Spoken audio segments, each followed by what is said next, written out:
Hey guys, welcome back to another tech show video. In today's video, I'm going to be taking a look at the ZTE Cymbal T, a flip phone that's just a little bit different. I actually found this phone sitting in a pile of random junk at a thrift store. At first glance, I thought it was just a typical phone, so I didn't think anything about it because I don't just collect any phone. It usually has to be something I'm looking for. But then I looked closer and I thought, wait a minute, that is definitely bigger than a normal flip phone. So I picked it up, opened it, and the first thing I noticed, beside how big it is, was that there were these 3 navigation buttons at the top. And of course, I immediately recognized those to be the old Android navigation buttons. So I just had to buy this thing and bring it home because I had actually been looking for an Android flip phone for a long time. So now I've been playing with it for a few months and I feel that it's about time I make a full review. So let's first talk about the way it looks and feels because that's really half of the experience. When it's closed, this phone is almost the size of an LG G2 Mini. It's not as wide, but it is a little bit thicker on the top since it has the screen and keypad that fold on top of each other. It also has a nice bit of weight to it, which makes it feel sturdy. I also like the textured plastic on the front and back of the device that gives it a nice feel in the hand. When you flip the device open though, you get a slightly less polished experience. This phone is so tall that holding it feels kind of awkward, like you're holding an oversized flip phone. You have to be careful because this phone has a powerful hinge that, if flipped open too quickly, could result in the phone flipping out of your hand onto the floor, which is what I think might have happened to the previous owner of this device because of this small crack at the top near the hinge. But let's talk about some of this phone's features. On the front, we have this tiny display that shows things like the time, battery level, cell strength, incoming calls, and one of the coolest uses, it can show if you have music playing. It doesn't display any notifications though, which I thought was a bit strange. It's a very tiny display that doesn't really fit in with the phone. The front display from the ZTE Cymbal 2 would have fit much better, but for some reason they went with this tiny display for the Cymbal T. On the left side of the device, it's got volume adjustment buttons. On the right side, it has a headphone jack. On the bottom, it's got a micro USB port, and on the back, it's got a speaker, which is actually decently loud. Then there's this 5 megapixel camera, and we will definitely take a look at that later. When you pop the back off, you can see we've got an 1800 mAh battery and a micro SD card slot in case you need more storage than the built-in 3 GB. Flipping the phone open, it really just looks like what you would get on any other flip phone, just a bit larger.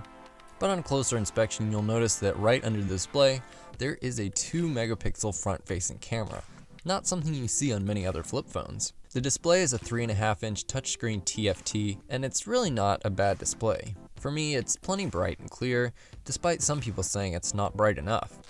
Using this phone as a touchscreen device, though, is a strange experience. It doesn't really feel natural holding a flip phone like this, and that brings us to the way you navigate around this phone because it's kind of strange. Since it's a flip phone, you'd be tempted to just use the navigation D-pad here in the center, but remember, this is an Android device, and Android is not designed to be used like a typical flip phone. For example, to launch the apps menu, you have to navigate all the way from the top left of the screen all the way down to the bottom center part of the screen. There are also many apps that just don't respond to the physical buttons, so you're forced to use the touchscreen to navigate around things. Of course, there's nothing terribly wrong with using the touchscreen except that you have to hold the phone in a really awkward way.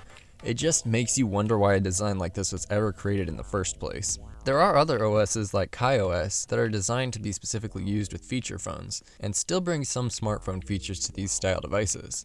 That would have been a much better choice for this phone if you ask me, but I guess it doesn't really matter since I'm not using this phone for its intended purposes. I find the incredibly awkward design to be really fun to use, and I love to show people this phone running Android games, which no one expects to see running on a flip phone. But what can this phone do as far as actually using it for everyday tasks? Well, unfortunately, I don't use track phones, so I can't actually put service on here. I mean, I could, but I don't want to bother with that.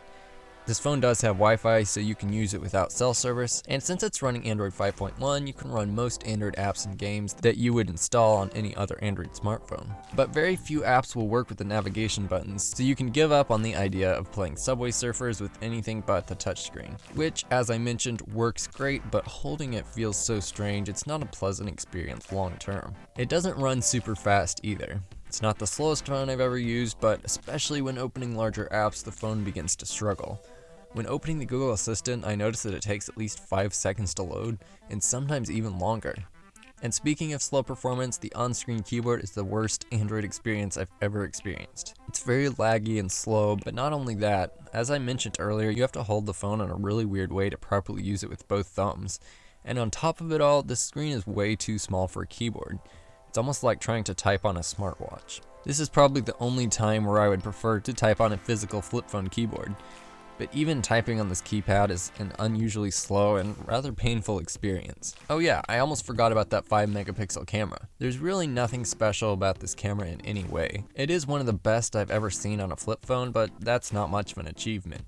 The photos taken on this phone are often blurry with high contrast and low saturation. Occasionally it made phones that were surprisingly sharp, but never anything very unexpected. There is this weird HDR mode that technically makes an HDR-ish effect, but it drastically reduces the photo quality. One really annoying thing about the camera on this phone is that in the camera app, the live feed is unevenly cropped to fit the display. So when you take a photo and see the full 16:9 photo, it looks uneven and the subject is never centered unless you factor the crop in when you shoot the photo. This just adds to the seemingly not very well thought out experience on the ZTE Cymbal T. But what's really the point of making a device like this? Well, honestly, they were probably just trying to make something that hadn't ever been done, hoping that the uniqueness factor would be enough to sell a lot of these devices.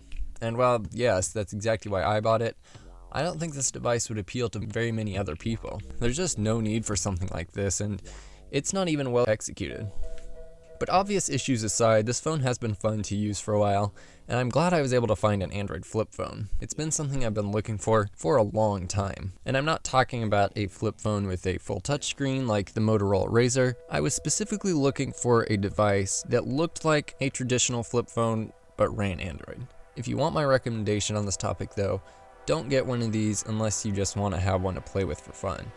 If you're looking for a traditional keypad style flip phone that still has some smart features, go for a KaiOS device like the Alcatel My Flip phones. KaiOS is specifically made to work well with feature phones, and you won't get any of this weird some stuff works, some stuff doesn't kind of thing. You will be missing out on a lot of Android apps though, so if that's something you need, maybe you should just go for a traditional smartphone. That's going to be it for this video. If you did enjoy this video, it would be awesome if you check out some other videos on my channel and subscribe. Thanks so much for watching, and I'll see you in the next video.